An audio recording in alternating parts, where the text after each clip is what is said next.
నమస్తే రమగారు. నమస్తే జయ. రమగారు, కొన్ని సమయాల్లో కొన్ని పనులు చేయకూడదు అని వింటుంటాం. సాయంత్రం గురించి మాట్లాడుకుందాం.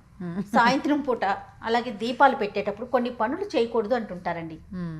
చాలా ముఖ్యమైన విషయాలు కొన్ని. అవునా? అంటే ఇది వరకు జయ, ఇది ఈ కాలానికి ఉపయోగపడుతుందో పడవచ్చో చెప్పలేను నేను. కొంచెం నాకు కూడా అనుమానాలు ఉంటుంటాయి వాటి మీద. ఇది వరకటి రోజుల్లో సాయంత్రము అంటే దీపాలు పెట్టడము, తర్వాత చీకటే జీవితం. ఒట్టి దీపాలతోటి గుట్లో ముద్ద, గూట్లో దీపం, నోట్లో ముద్ద తిని పడుకోవటమే. చీకటి పడ్డాక కొన్ని పనులు చేస్తే ఏమీ కనపడదు, వస్తువు వేస్టు, ఆ టైం కలిసి రాదు మనకి. అందుకని కొన్ని అసలు చేయనేకూడదు అనేవాళ్ళు. చేయకూడదు. అవి క్రమంగా మనకి ఎట్లా అయిందంటే అది సాయంకాలం చేయకూడని నియమంగా వచ్చేసింది. మనం దాన్ని అలవర్చుకుని ఉన్నాం. పెద్దవాళ్ళు చెప్తారు, ఏ సాయంత్రం పూట చేయబాక, ఏమిటి అసురు సంధ్య వేళ అంటారు. అసురు సంధ్య వేళ చేయకూడదు. చీకటి పడేటప్పుడు కొన్ని పనులు చేయకూడదు. మనకి అది అట్లా బ్రెయిన్లో ఫిక్స్ అయిపోయి ఉన్నాయి. అంటే అప్పటి కాలానికి అనుగుణంగా చెప్పిన మాటలు అంటారు. ఎక్కువ భాగం కాలానుగుణంగా చెప్పినవే. దాన్ని ఆ కాలానుగుణంగా చెప్పే విషయాన్ని ఎట్లా చెప్తారు? దాన్ని ఇప్పుడు అమ్మాయి అలా చేసుకోబోక అంటే నీకు నచ్చదు, నీకు డబ్బులు రావు అలా చేసావంటే అనగానే టక్కని కాళ్ళు ఊపేవాళ్ళు ఆపేస్తారు చూడు. అవునవును కదా. దీనివల్ల అనారోగ్యం వస్తుందని కానీ, ధనం పోతుందని కానీ, లేదా ధనం వస్తుందని కానీ చెప్పామనుకో, అప్పుడు ఖచ్చితంగా వింటారు. ఫాలో వినిపించటం కోసం కొన్ని ఖచ్చితమైన పద్ధతులు ఏర్పరిచారు. అందులో సాయంకాలం కసు ఊడ్చకూడదు, ఇల్లు ఊడకూడదు. ఇప్పుడు ఎట్లా పెందరాళే, దీపాలు పెట్టకముందే ఇల్లు ఊడ్చేసుకోవాలి, దీపాలు పెట్టాక ఇల్లు ఊడకూడదు. దీనికి పాయింట్లు చూద్దాం ఎందుకు అని. వాకిళ్ళు ఇల్లు దీపాలు పెట్టాక ఊడ్చామనుకో, కసువు ఎటుపోయిందో ఏమైందో మనకేమైనా కనపడుతుందో చూసుకోకుండా హాల్ మధ్యలో పెట్టి దాన్నే తొక్కుంటాం మనం. అవును. ఏ వస్తువు ఏదైనా పొద్దున్నే బంగారపు వస్తువు ఏదైనా చిన్నది చేయి జారి పడింది అనుకో మన ఇంట్లోది, మనం ఈ ఊడ్చేటప్పుడు కొంచెం చీకటి పడ్డాక ఊడిస్తే ఒళ్ళేం తెలుస్తుంది, అది ఏ మూలకు పోతుంది, వస్తువు పోతుంది. అందుకని వెళ్తురుండగా చెయ్యాలి ఆ పనులు. అందుకని ఇది మొదలుపెట్టారు. దీనికి ఏమని చెప్తారో తెలుసా? లక్ష్మీదేవి వెళ్ళిపోతుంది. కరెక్ట్. అంటే టకీమని చేస్తాం ఆ పని, ఇంకా ఊడవకుండా ఉంటాం. ఊడవకూడదు. మనకి సాయంకాలం చేయకూడని పనులు ఇవి. ఇదొకటి. తర్వాత అది తలకాయ దువ్వుకోకూడదు, తల దువ్వుకోకూడదు. దువ్వుతావు నువ్వు సాయంకాలం కరకరా దువ్వేస్తావు, నీ ఒంటి మీద కొంత హెయిర్ పడుతుంది, నేల మీద కొంత పడుతుంది, చుట్టుపక్కల ఏమైనా కుర్చీలు సోఫాలు ఇప్పుడు అన్నీ అవే కదా మన ఇళ్లలో, వాటిలో ఎక్కడేవో పడతాయి, హెయిర్ కనపడదు.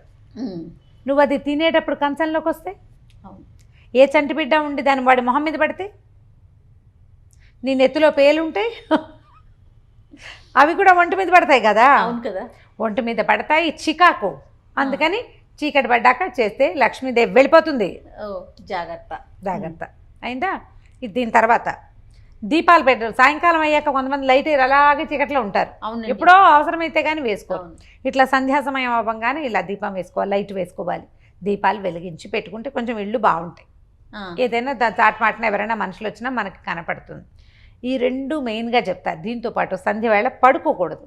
ఈ ఆఫీసుల నుంచి, స్కూళ్ళ నుంచి, కాలేజీల నుంచి వస్తారు, 5:20 వచ్చి ఆ సోఫాలకు అడ్డం పడిపోతారు. అవునండి, అలా నిద్రపోతారు. ఆ టైంలో పడుకోవటం దరిద్రం, మంచిది కాదు. నీకు 6 గంటలకు పడుకుని 8ంటికి లేచిన వాళ్ళు రాత్రి నిద్రపోతారా? ఆరోగ్యం ఏమైంది? దరిద్రమే కాదు అయింది. అంతేగా. అందుకని సాయంకాలాలు పడుకో. మనం మధ్యాహ్నం పడుకుంటేనే నిద్ర పట్టదు, సాయంత్రం వేళ పడుకుంటే రాత్రంతా నిద్ర పట్టదు నీకు. సాయంకాలపు పనులు లేకపోతాయి.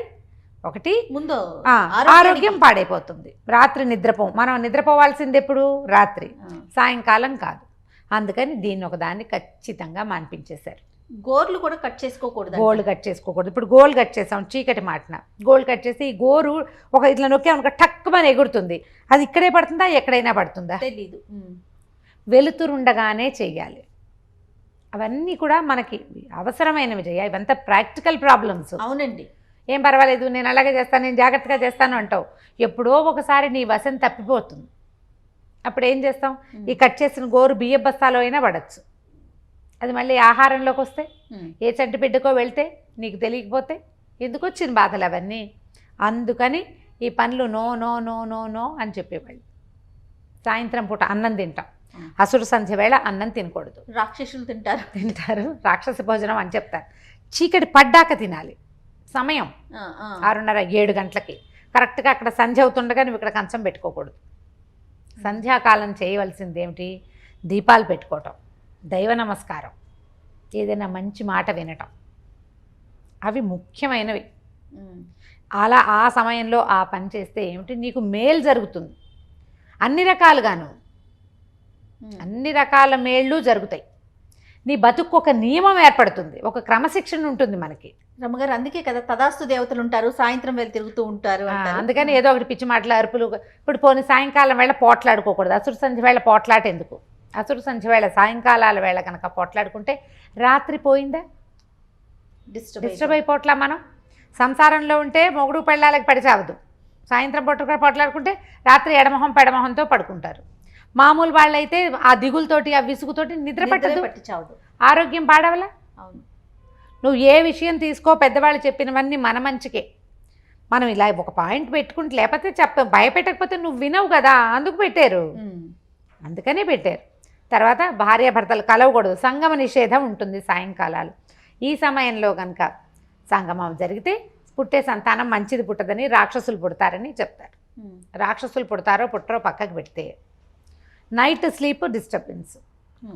పైగా సాయంకాలం వేళ గదిలోకి వెళ్ళి తలుపులు వేసుకుంటే చూసే వాళ్ళకి ఏమీ బాగుండదు, అమర్యాదకరమైన పద్ధతి. ఏ సమయంలో ఉండవలసింది ఆ సమయంలో ఉండాలి. నువ్వు పిల్లల ముందో పెద్దవాళ్ళ ముందో భార్యాభర్త ఒళ్ళో కూర్చోలేరు కదా, దానికి లోపలికి వెళ్ళాలా, ఏకాంతం కావాలా ఎంతో కొంత. నువ్వు సాయంకాలం పని వేళ, నువ్వు ఆహారం తినవలసిన వేళ, దీపాలు పెట్టుకోవాల్సిన వేళ, సాయంకాలపు పనులు చేసుకోవాల్సిన వేళ, అసలు దివా సంగమమే నిషిద్ధం. ఈ సంధ్యా సంగమం మరీ నిషిద్ధం. ఇవి పనికిరావు అని చెప్తారు. దీనివల్ల తర్వాత డే అంతా డిస్టర్బ్ అవుతుంది కాబట్టి ఇది పనికిరాదు. ఖచ్చితంగా మనకి పెద్దవాళ్ళు చెప్పారు కాబట్టి పనికొస్తుందో పనికిరాదో, ఒకవేళ నష్టం రాకపోయి ఉండొచ్చు, చేయకుండా ఉంటే అయిపోతుంది. ఇవన్నీ పాతకాలపు పద్ధతులు అయినప్పటికీ మనం ఈ రకమైన నియమానికి అలవాటు పడితే మన జీవితాలకి క్రమశిక్షణ ఉంటుంది. నీకు కావాల్సిందేంటి, పని అయిపోవటం కాదు, ప్రాపర్గా అవడం. ఏదైనా సరే నువ్వు ప్రాపర్గా చేయాలంటే ఏం చేయాలి? క్రమశిక్షణ ఉండాలంటే ఈ సమయంలో ఇది చేయకూడదు అని ఒక బ్రెయిన్లో ఒక ఫిక్సేషన్ ఉంటే దాని ప్రకారం నువ్వు సరిగ్గా చేస్తావు. తప్పకుండా. అంతే. నమస్తే చేయ. ఈ కార్యక్రమాన్ని మీకు సమర్పించిన వారు కలశా ఫైన్ జ్యువెల్స్. ఎన్ఆర్ఐల కోసం బంగారం ధరపై 13.75% గొప్ప తగ్గింపుతో పాటు జీఎస్టీ మరియు డ్యూటీ లేకుండా, అలానే వీడియో కాల్ షాపింగ్ తో పాటు డోర్ స్టెప్ ఇంటర్నేషనల్ డెలివరీ కూడా ఇస్తున్నారు.